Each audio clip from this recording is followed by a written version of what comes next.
Ano po, we're live dito. Live na live po tayo sa backstage ng Eat Bulaga. Okay lang, backstage po. So, nandito po tayo ngayon. Kasama ang fan mo. Kasama ang aking number one fan. Ang aking number one fan! Ayan.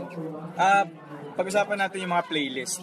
Actually, ang ganda ng tanong ni Tan. Kasi kahapon lang, na-discover ko na may playlist kasi si Ed Sheeran. Yung mga music pa niya dati.